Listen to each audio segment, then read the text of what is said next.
Good evening. Welcome to the show. Hi, Willson. Hi, Rachna. How are you? I'm good. Hi Sanjay, I'm good. I'm keeping good. How are you keeping?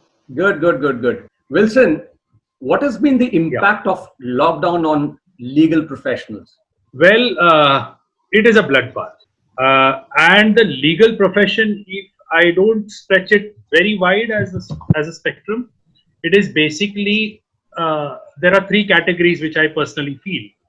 One is the super top level of lawyers, which we call as designated senior lawyers or celebrated lawyers, whom you come across them on television and interviews. And then there is a second category of lawyers, which consists the largest. I think around 80% or 80% of them, or maybe not less than 70%, is of the middle segment. I call myself a middle segment because I'm a litigation lawyer and I need to go to court, and we are part of the judicial system, but then of course we are not salaried. We have to earn our rosy roti, and this segment consists of the maximum number of lawyers. Then comes the third level of lawyers who are actually non-litigation lawyer, and they do a lot of paralegal work like drafting sale deeds, mutations, marriages.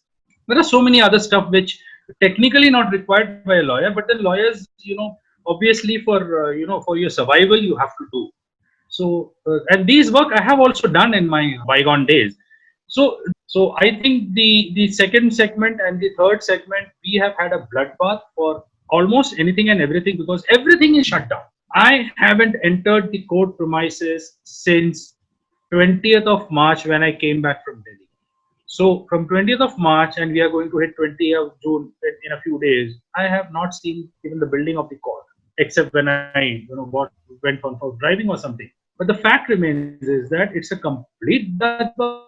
People who have been like work, on a day-to-day basis, on a module basis, or on a retainership basis. All retainers, almost all the companies have said, bye-bye, we don't need you anymore as retainers. We will send you work and then you can bill us. So those little securities which mid-segment lawyers had, that is gone. We are all living off our savings as of now.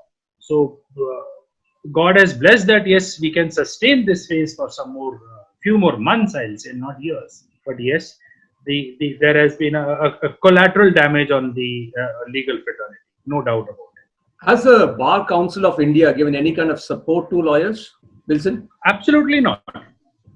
Absolutely not.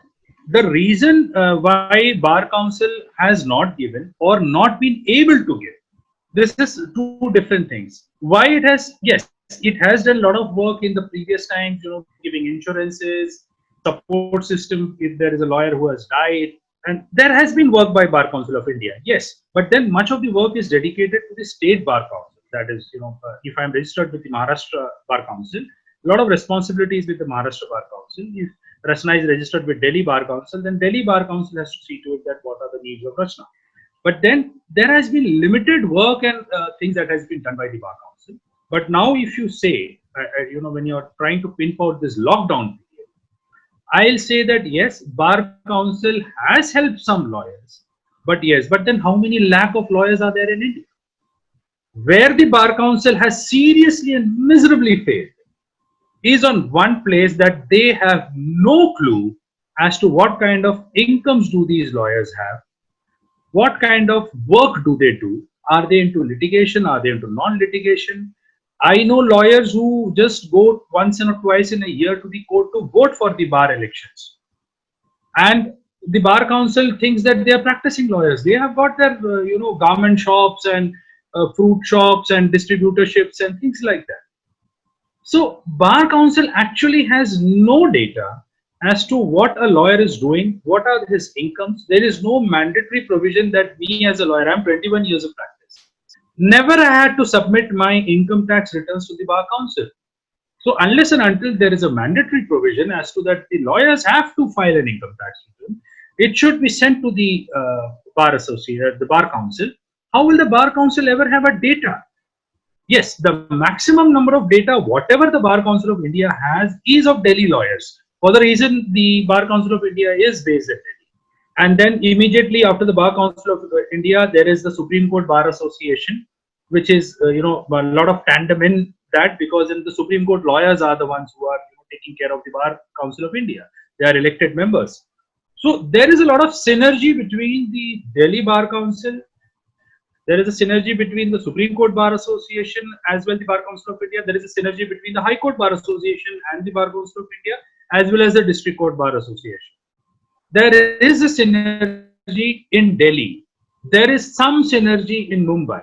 There is some synergy in Calcutta and Chennai and Bangalore, where the big cities are. The moment you try to come down on the tier of cities, it's a complete mayhem. You drive down 100 kilometers from a city, you reach a court. The Bar Council, I think, only knows the data of the lawyers who have registered. They have no clue what is the working conditions of the lawyer, what financial requirements they need, what kind of help is required. And the lawyers have also accepted the fact. Rachna, what has been the impact of lockdown on incidents of domestic violence and sexual harassment at the workplace? Let's look at these two issues separately, because they will get connected, yes, when a woman is working from home. But otherwise, if I look at sexual harassment cases, we have received one very typical kind of cases in the lockdown, where companies have terminated the employees on the basis of performance, and the employee has come back saying, my performance has gone down because I was being sexually harassed for a year by my manager, and that is why I couldn't work in that hostile work environment. There are other cases, where they are coming on the attire, or now the background. The person is sitting with a specific background which is kind of offensive to a woman employee. But otherwise, the incidents of sexual harassment are not being reported much. Because I feel that everybody, the focus is shifted. You are not meeting in person, first of all. Secondly, the focus has shifted. Save the job, save the life. Then we'll see.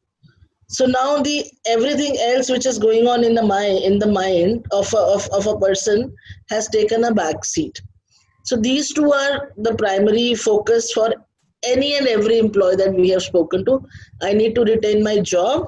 And secondly, now because this save the life is a fear which we all have, I need to be safe, I need to be healthy.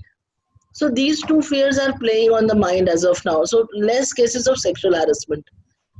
But domestic violence, yes, first of all, we associate domestic violence with physical violence, which is not the case. Violence is an abuse. It can be a abuse, monetary abuse. It can be an emotional abuse. It can be a physical abuse. It can be a verbal abuse. So first of all, the problem is, if a woman has to approach an agency, which is first agency she would think of in scenario is a police, they will not understand the meaning of an emotional abuse. They will not understand the meaning of the monetary abuse.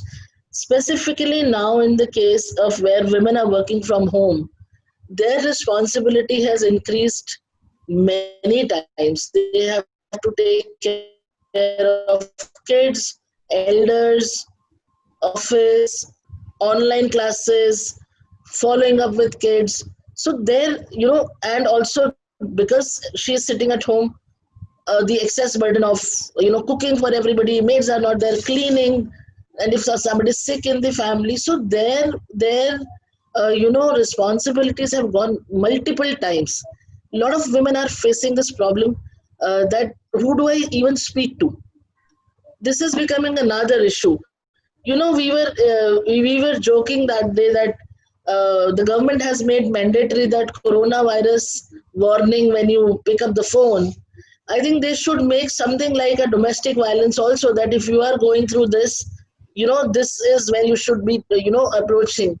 If you are feeling mentally harassed, if you are feeling emotionally harassed, if you are feeling, abused verbally by somebody. So these are two different issues, but yes, the domestic violence cases have increased. We had a webinar a few days back where we spoke to a few police agencies, where we spoke to social workers, And everybody is of the view that domestic violence cases have increased because everyone is at home, everybody has their own mental pressures, their challenges, and the women are taking the most brunt of it because they are supposed to be taking care of elders, kids, spouses, obligation of office obligations, home obligations. So yes, those cases have increased, but reporting of these cases is not, is yet, these are, we feel that these are underreported. Sexual harassment cases at workplace, the reporting is again not much because of the fact that there is a fear of losing job, there is a fear of, the priority has changed, I think. So this is why I feel the sexual harassment cases are not being reported much at workplace. So does the existing law cover the situation like work from home and a woman can file a complaint if she's sexually harassed by another employee? Yes. See, the definition of workplace is very, very flexible in the act. The policies that the companies have made, they are also very flexible. And to keep in mind that they might send their employees to other locations to work. That is why the act has taken into consideration the concept of something called as extended workplace, where any employee, if the mandate is given by the employer to work from a specific location, that location would be treated as the extension of its workplace, and the employer is responsible for the safety of its employees when they are working from that specific location. So if a woman faces any incident where another colleague is sending, or maybe a client is sending some obscene messages, or some explicit content, or say, or passing on certain remarks on her, she can very well file a complaint with the internal committee of the company, and the company will take an action on this.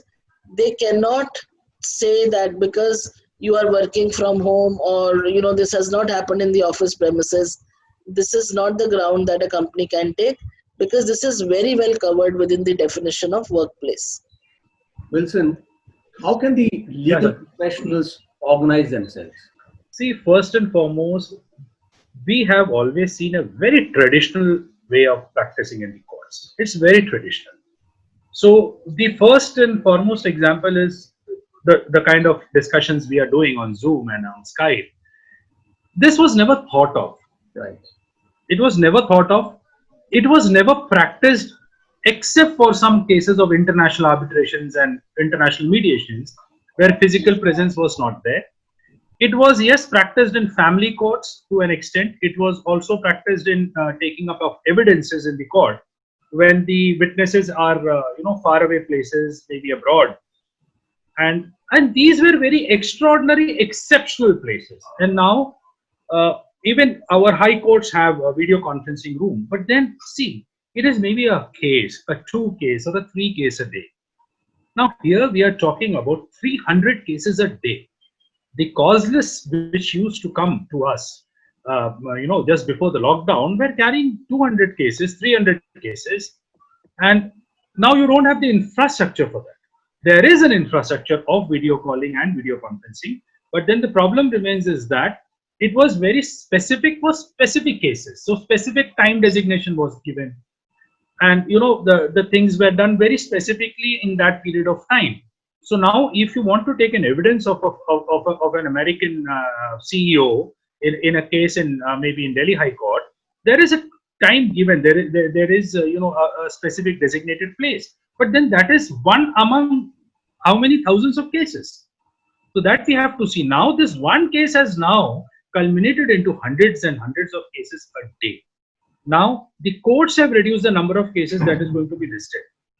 In district courts, it has been reduced to 15 to 20 cases a day, and that too only online. You cannot come to the court and argue before a judge. So the judges are not, habituated to, how to take evidences. I recently saw a webinar where lawyers are discussing it. They made a mock trial on how to prove documents online. So the thing here is that you have to also understand that the physical presence in a court is of very great importance. No matter just India, around the world, even in the most developed of countries, the court system is of physical appearance. The court system is of documents and original documents right then and there.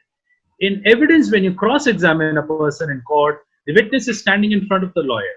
He cannot take cues and answers. Now here, if one person is putting a question, for example, I am a witness and Rachna is a lawyer. If Rachna is putting me a question, there can be somebody prompting me right from behind the screen on what to answer. These things don't happen in court. It can happen here. So there can be a lot of manipulation that happen. And the thing is that the technology has to be the technology is penetrated over a period of time. It is not that today I go in and by, for example, my dad, he's been using that old bar phone, and suddenly I give him a smartphone and expect him to work immediately as good as I am working. It's not possible. So there is this transition that has to take place. So when you see all these things together, then this is a complete mayhem that is going on. So lawyers have to organize themselves both by creating a mechanism in their homes, their houses. They have to get tech savvy. So the first and foremost thing that many of the lawyers who are not fortunate enough or may not have the financial resources to start all these things on their own, they should come together. Right. They should pool in together. They should have systems, small micro systems in their own areas of living. Like if there are 15 lawyers who live in the same place and one of them has a decent office, prepare a place out there so that you can work together. You don't have to, every lawyer doesn't have to spend on webcams, a high definition webcam and sound bars and Wi-Fi. You can consolidate yourself to certain places. Work together in synergy.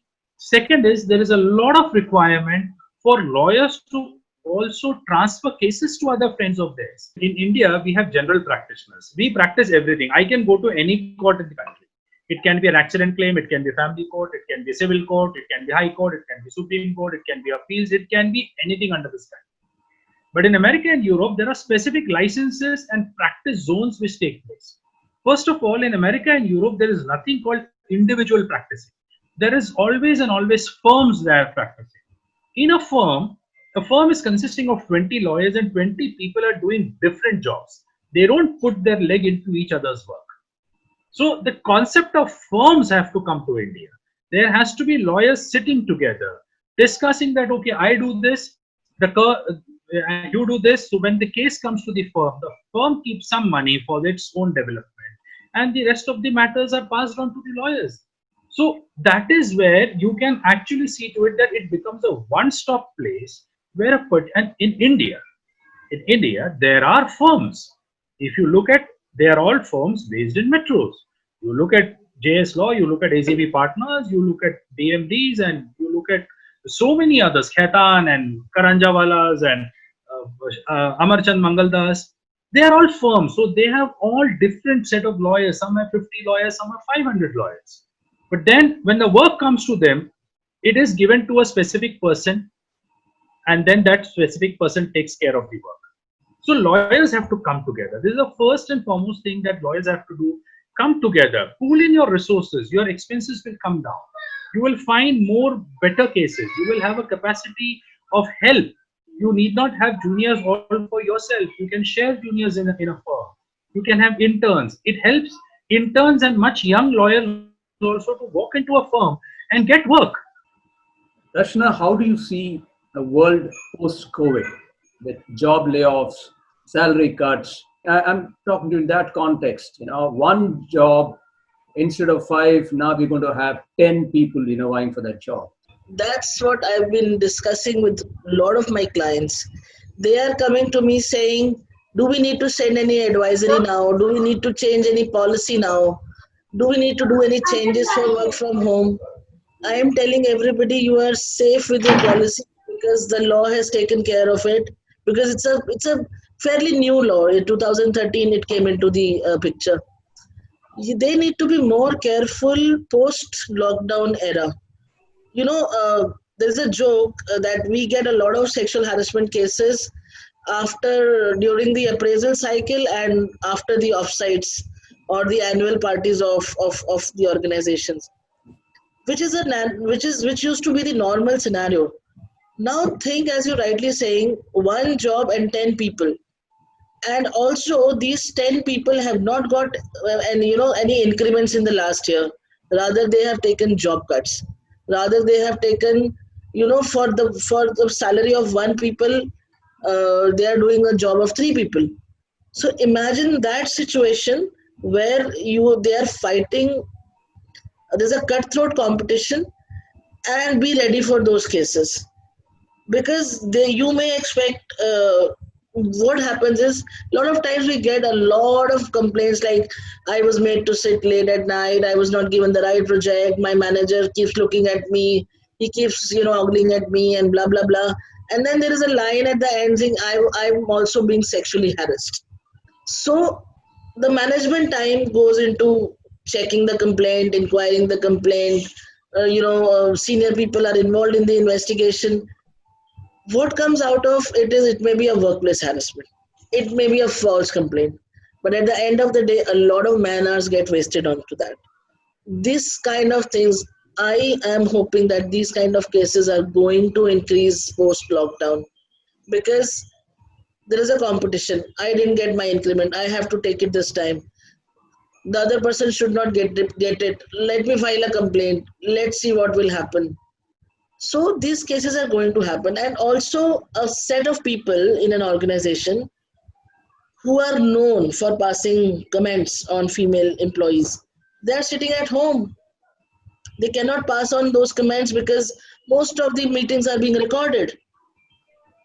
So imagine those people coming to office after a year, having spent that entire year with kids and wives at home.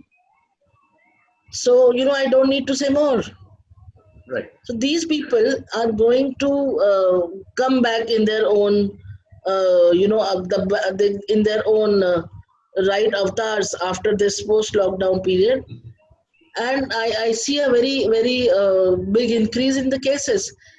And I'm also recommending a lot of counseling for employees, that awareness session is one thing which the companies are anyways going, which anyways they have to do, because this is a requirement under the act. But they need to also have counselors in place, because it's not only sexual harassment. People are living under these four walls with a lot of restrictions, with a lot of chaos at home. So then they are coming out, their frustrations will come out at some place or the other. At that point of time, you should have counselors in place. So I see a certain increase in the number of complaints that the employer is going to receive once the fully the workforce is fully operational in the office, in the at the workplaces. I'm sure a lot of people might be wanting to approach you, but they be worried of that. Would I be charged more with all these things going in my mind? How are you going to tackle that as a professional? I'll talk about the charge in the second part of what I speak. The first part, what will come to maybe Sanjay Mathew, he wants to sue somebody, is that Sanjay Mathew will now first try to mediate on that little issue. If, for example, you have lent 5 lakh of rupees to a friend of yours, and the cost of litigation is running to be maybe a lakh for you and maybe a lakh for your friend. So the question here Sanjay will do is that Sanjay will talk to his friend, call up, hi buddy, see, you know that you have to pay me. I know that I have to take money from you. Let's talk over it. Let us not pay the lawyers. So the first thing that is going to come to Sanjay's mind is, let me call my old friend who became my current enemy. Like, oh dear enemy, we were friends once upon a time. Buddy, you have to pay me 5, I have to pay you. See, we are going to screw up ourselves with some lawyers, charging us and the courts and the time. Chal 1 lakh rupees chhod de. 4 lakh rupees mein settle karo. So this is going to increase a lot, Sanjay. And another part to it is that there is a lot of litigations which are litigations of ego. Right. So I think the cost and the time that judiciary takes in, or lawyers charge and the time judiciary takes in, let me separate it. Judiciary doesn't charge you, of course, for the court fees, but fact remains is that lawyers charge and the judiciary's time, because then this is going to take time. There is going to be a lot of downfall in cases where ego is involved. Two brothers may be fighting a case over the last few years. Today they may think that, okay bhai chhod na, वकील साहब को हर 6 महीने bill भेज देते हैं, चलो अपन settle करते हैं. So the war of egos may come down. That is what I personally feel. My neighbor, if he is, hammering few nails onto my wall, I'll go and now talk to him over a cup of chai rather than actually sending him a legal notice. I feel that yes, a lot of crime of passion, all these egoistic and litigation of passion, as I say, that I'm so impulsive and one I'm a litigation friendly guy. मैं तो case कर दूंगा, मैं notice भेज दूंगा, I'll see you in court. ये बहुत कम हो जाएगा. People will actually think multiple number of times that how can I sort out this issue without going to the lawyer. Now I'll answer your first part, the charges.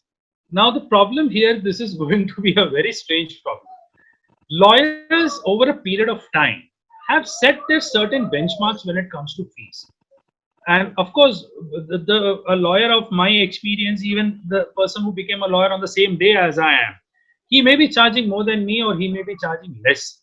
But then there has been, over a period of time, there has been I have standardized myself to charging a particular fee. I may have to come down now on the basis that it will now become more like a consumer thing. A grahak mere paas aa raha hai. I don't want this guy to leave my office merely on the question that I am charging more. So I will want that there used to be a time when I used to command a fees that this is going to be my charge. I am going to take this much in advance. Now a time is going to come. I'll first try to see whether he has a capacity to pay.